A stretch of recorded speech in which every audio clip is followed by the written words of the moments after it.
SEC가 중간 항소를 하니 많이 이래저래 말이 많은 상황 속에서 인사를 드려보고 있는 크립토 마토입니다. 최근에 나온 업데이트들 잠깐 정리를 해봤는데요. 자, 일단 미국에 그래도 규모가 있는 거래소 중에 하나인 제미니에서 XRP가 상장이 되었었는데 갑자기 거래소대에서 XRP 가격이 $50까지 떡상했었던 일이 발생을 했었습니다. 이때 $50 부근에서 매도를 할 수 있었는지 없었는지는 모르겠지만은 간만에 또 재미난 일이 발생을 한 것인데요. 과거에 이런 비슷한 일이 다른 거래소들에서도 발생을 한 적이 있었죠.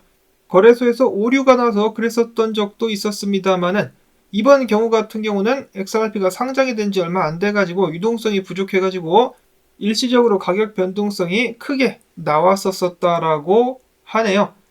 자, 한편 제미니 거래소 측 같은 경우는 마찬가지로 SEC의 반감을 가지고 있습니다.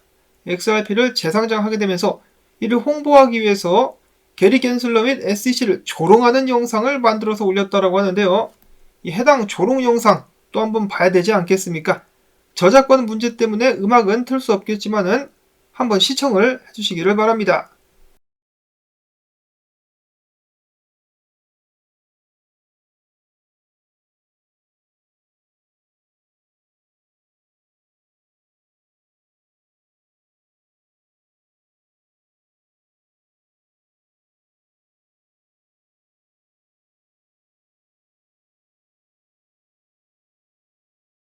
개인적으로 가장 재밌게 본 부분 같은 경우는 게리 겐슬러가 지구 전체가 증권이다라고 이야기하는 짤, 이 짤이 좀 웃겼다는 생각이 드네요.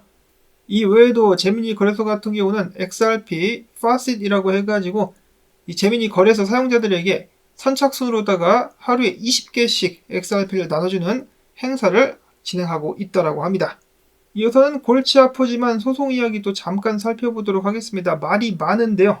추려가지고 몇 가지만 보도록 하겠습니다. 일단 SEC가 중간 항소를 확실히 하게 된 것은 아니라고 하죠. 항소할 권리가 없기 때문에 중간 항소를 제기할 수 있는 권한을 요청한 것으로 보인다라고 리플사의 최고 법률 책임자는 이야기를 한 가운데 디튼 변호사도 이를 다시 한번 확인을 해줍니다. 이는 중간 항소를 위한 사전 승인 신청이라고 하는 것으로서 재판에 회부된 본안의 판결 전 약식 판결의 내용에 중간 항소할 수 있도록 허가를 요청하는 절차다라고 이야기를 해줍니다. 그래서 항소할 수 있게 해주세요라고 요청을 한 것이지 아직 중간 항소를 하게 되었다라고 판단할 수 있는 단계가 아니라는 것이죠. 이 판사가 허락을 해줘야만 중간 항소를 할 수 있게 될 것인데 디튼 변호사 같은 경우는 개인적으로 토레스 판사가 해당 신청을 인용할 것으로 전망을 하면서 이 경우 판사는 자신의 논리를 보다 충분하고 완전하게 설명할 수 있고 테라폼 랩스와 SEC 사건 담당 판사였었던 제드 라코프의 지적을 해명할 기회도 받게 될 것이다라고 이야기를 했습니다. 그래서 오히려 중간 항소를 하게끔 함으로써 자신의 판결을 더욱더 공고히 할 기회로 삼아버릴 것. 따라서 만약에 중간 항소가 받아들여지게 된다면 SEC는 역효과로 작용할 수 있겠다라는 디튼 변호사의 예측이 있었고요. 추가적으로 그는 해당 건을 두고 XRP가 증권이 아니라는 판결이 뒤집어질 수도 있다는 퍼드가 돌아다니고 있는데 전부 다 가짜 뉴스라고 하면서 강하게 반발했습니다. 이미 하위 테스트를 통해 가지고 XRP가 증권이 아니라는 것을 여부를 확인을 해주었기 때문에 SEC가 반박한다 할지라도 뒤집을 수는 없을 것이다라고 확신을 한다라는 것이겠죠. 이어서 폭스 비즈니스의 엘레노어 터렛 기자 같은 경우는 디튼 변호사와는 약간 다른 의견, 법조계 유력 인사들의 의견을 구해본 결과 SEC의 중간 항소는 법원에서 받아들여질 가능성이 높지 않다라고 하네요. 중간 항소 인용은 그 과정이 매우 까다롭기로 악명 높다라는 것을 덧붙였는데 토레스 판사가 중간 항소를 받아들이지 않을 것 같다에 한 표를 걸었습니다. 과연 중간 항소가 받아들여질지 아닐지 좀 기다려보면 알 수가 있겠죠. 자, 근데 법원 일정도 바쁘고 재판도 진행해야 되는데 중간 항소까지 받아들여질까? 그런 생각이 들기도 합니다. 이어서 리플사의 국제 비즈니스 개발 책임자는 이야기하기를 리플사가 또 홍콩 쪽과 파트너십을 체결하지 않았었습니까? 이를 통해서 리플사는 CBDC 플랫폼을 활용해서 실제 자산을 토큰화하는 것을 목표로 하고 있다고 전했습니다. 벌써 여러 곳에서 다음 메타는 실물 자산 관련된 메타가 될 것이다라는 말이 나오고 있는 가운데 리플사가 이번에는 좋은 자리를 선점할 수 있을지 기대를 살짝 해보도록 하겠는데요. 자, 그 다음으로는 데이비 슈월츠, 리플사의 최고 기술 책임자이자 XRP 창시자 중에 한 명이죠, 사실. 그랬었던 그가 이번에는 트위터 스페이스에서 진행된 질의문답에서 이렇게 대답을 했는데 사람들을 흥분케 할 수 있을 만한 그런 내용을 담고 있었습니다. 그는 이야기하기를 XRP와 같은 디지털 자산이 세계 준비 통화가 될 수 있다. 수많은 XRP 커뮤니티 멤버들이 수년 동안 바라고 바래왔었던 것에 대해서 가능성을 인정을 해주었다라는 것인데요. XRP가 성공하게 된다라면은 글로벌 준비 통화로 거듭날 수 있을 것. 저도 암호화폐 영상을 만들 때마다 기회가 되면은 다뤘었던 이 달러가 기축통화 자리를 잃어버리게 된다는 것에 대해서 종종 소식을 전하곤 하는데요. 그는 말하기를 각 국가들이 달러가 유일한 기축통화로 남을 수 없다는 것을 깨닫기 시작할 때 디지털 자산은 기회를 갖게 될 것.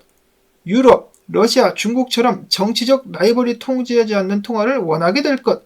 많은 사람들은 이를 비트코인으로 지칭을 하곤 하는데 데이비 슈월츠는 이 자리를 XRP가 차지하게 될 수 있다 라고 말하면서 국가들은 달러 외에도 다른 옵션을 모색할 수 있다.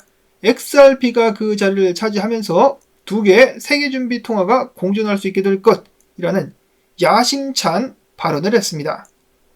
자, 과연 그날은 오게 될 수 있을까요? 전 세계 XRP 투자자들이 바라고 바라는 XRP의 기축통화화.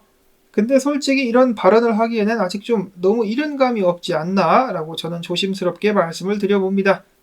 이미 이를 목표로 투자하고 계시는 분들이 많이 계신 것으로 알고 있습니다만은 지금 상황에서 이렇게 될 것이라고 단언하는 것은 좀 너무 빠르지 않나 이렇게 말씀드리면 싫어하실 분들도 계실 것 같긴 합니다만은 투자를 하는 입장에서 분산 투자를 하는 이유가 무엇입니까? 혹시 모를 사태에 대비하기 위함이고 리스크를 감소시킴과 동시에 좀 더 안정적인 투자 포트폴리오를 이어갈 수 있기 때문인데요.